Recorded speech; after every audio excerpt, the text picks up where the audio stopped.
कि ये इनको जॉब्स देंगे, अलग अलग जगह एकोमोडेट करेंगे, लेकिन ध्यान से देखें, देश में लाखों सरकारी पदों पर भर्ती नहीं हुई है। 4 सालों में सेंट्रल आर्म फोर्सेस में भर्तियों में 70% की कमी आई। नेक्स्ट चेंज करें, चलिए मैं कोरोना मान लेता हूं उसको। यहां पर सरकारी आंकड़ों के मुताबिक 1 लाख से ज्यादा पद आर्म फोर्सेस में पोस्ट खाली है। पहले फुल वॉल पे स्टैब्लिश कर दें, फिर उसके बाद हम लोग जूम इन करेंगे। पैरामिलिट्री फोर्सेस में 73,000 से ज्यादा पद खाली हैं। 73,000। नेक्स्ट चेंज करें, पैरामिलिट्री पैनल के मुताबिक देश में 22% आईएएस अफसरों की कमी है। यहां पर करीब 5.5 लाख पोस्ट पद सिर्फ पुलिस विभाग में खाली है, और उसमें 1 लाख यूपी में। सिर्फ सुप्रीम कोर्ट और हाई कोर्ट में ही करीब 800 जजों के पद खाली हैं, यह बताया जा रहा है। इतना बड़ा हमारे पास अभी एक बहुत बड़ा इलाका, मतलब एक पोजीशन है जो इसको फिलअप करना जरूरी है। यहां पर एक और बड़ी खबर मैं आपको बता रहा हूं, अग्निपथ योजना पर पीएम मोदी का विपक्ष पर वार।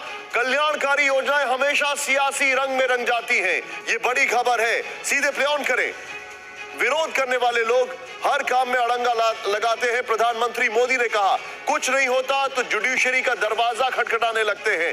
ये ब्रेकिंग मैं आपको दिखाने जा रहा हूं, मैं चाहूंगा पीछे ये देखिए आप, प्रधानमंत्री मोदी ने कहा, इसके बगल में शॉर्ट दिखाएं जरा, और ये बहुत बड़ी खबर है।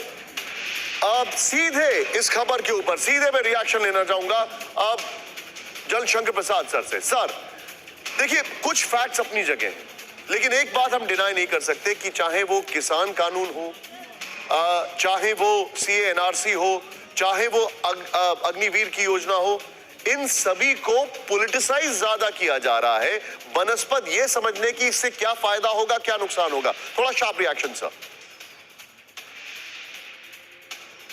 शार्प रिएक्शन, ये बिल्कुल ठीक कह रहे हैं आप। अगर जो भी कुछ होता है उसको पॉलिटिकल कलर दे देते हैं, उसकी गुड पॉइंट्स और बैड पॉइंट्स सोचते नहीं है। राइट। देखिए, सबसे बड़ी बात इस वक्त ये है निशांत जी कि शुरू में कहा गया था कि this scheme is going to be good for creating jobs. Jobs तो आपके पास है, जॉब्स क्रिएशन के लिए इसको किस तरह से भर्ती किया, कितने लोगों को नौकरी दी जाए।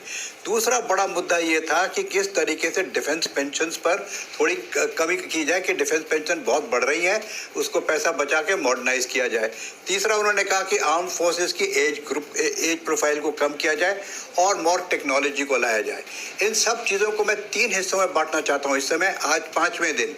पहला कि इसमें गवर्नमेंट का क्या रोल है, गवर्नमेंट को क्या बेनिफिट हो रहा है, क्या नुकसान हो रहा है, जो इंडिविजुअल्स इन्वॉल्व है उनको क्या बेनिफिट हो रहा है, क्या नुकसान हो रहा है, और आर्म्ड फोर्सेस को क्या बेनिफिट और ये क्या नुकसान हो रहा है। देखिए, इसका गवर्नमेंट की तो गवर्नमेंट जवाब दे सकती है, लेकिन मैंने आपको एक सेंटेंस में बता दिया, जब तक नोटिफिकेशन नहीं आएगी तब तक कुछ मालूम नहीं कि किसको क्या मिलेगा, क्या नहीं मिलेगा। सबसे बड़ी बात है, पेंशन किस समय रुकेगी। अगर 10% हर एक ऑर्गेनाइजेशन में रिजर्वेशन है तो most people will get some government job outside, और जब गवर्नमेंट जॉब मिल जाएगी तो वहां तो पूरी 58-60 तक चलेंगे और वहां पेंशन भी लेंगे, तो पेंशन में तो फर्क पड़े नहीं, बल्कि आपको और इतने साल की तनख्वाह देनी पड़ी। दूसरा, सरकार का क्या इसमें जॉब पूरे भर जाएंगे, वो भी मुश्किल है। इंडिविजुअल को क्या बेनिफिट हो रहा है, इंडिविजुअल को ये बेनिफिट हो रहा है कि 4 साल यहाँ काट दूंगा बड़े आराम से, उसके बाद मुझे बाहर अच्छी खासी नौकरी मिल जाएगी, government is prepared to give me नौकरी, और वहाँ पेंशन ही मिलेगी। लेकिन ये सब चीज़ें सबसे, इन पर दो मैं बहुत लंबा भाषण कर सकता हूँ निशांत, इन दोनों पॉइंट पे।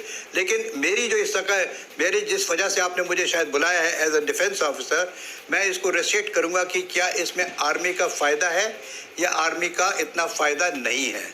सबसे पहली बात, सब कह रहे हैं कि आर्मी की एज प्रोफाइल घटाई जाएगी। जी। आर्मी के ऑफिसर्स जो बैठे हैं, हालांकि वो भी मेरे जो पहले स्पीकर थे उन्होंने कहा था कि ये ब्यूरोक्रेसी तो कभी आती नहीं सामने, आर्मी ऑफिसर्स को यूनिफॉर्म में बिठा के प्रेस कॉन्फ्रेंस करा रहे हैं, ऐसा शायद पहले होता नहीं था, अब हो रहा है। चलिए, ये भी मानने को हम तैयार हैं, क्योंकि मिनिस्ट्री ऑफ डिफेंस में मिलिट्री ऑफिसर्स जाने लगे तो वही लोग बोल रहे थे, जो सेक्रेटरी है, एडिशनल सेक्रेटरी है वहाँ पे। लेकिन असली बात जिस पर मैं गौर खिलाना चाहता हूँ आपका, कि what is the effect of all of it in the army. क्या आर्मी की एज प्रोफाइल इस समय 32 साल की बहुत बुढ़ापा है क्या? I am sorry, it is not. You're right. 32 साल की उम्र में जवान बहुत तगड़ा रहता है। You're right. आप देखिए विंबलडन में जो टेनिस खेल रहे हैं लोग, वो 36 साल के लड़के टेनिस जीत रहे हैं आज वर्ल्ड में। तो आप देख रहे हैं किस तरह से लोगों की फिजिकल फिटनेस बढ़ रही है, कि बेटर डाइट हो रहा है, बेटर लोग देख रहे हैं कि किस तरह से फिट रहना है। 32, 33 year is a very fit young man. On the contrary, मुझे तो ऐसा लगता है कि हमारी एज प्रोफाइल को घटाइए। स्किल्ड, लेस ट्रेन्ड इंडिविजुअल को अगर आप आर्मी में झोंकेंगे तो आर्मी के लिए एसेट नहीं लायबिलिटी बन जाएगा। ऑन द कॉन्ट्ररी, मुझे ऐसा लग रहा है जब ये बोलते हैं कि हम उसको वहां ट्रेन करेंगे। सर, मैं आपके पास आ रहा हूं, मुझे थोड़ा सा रोकना है, मुझे आपको प्लीज पार्डन मी, मैं आपके पास वापस आ रहा हूं।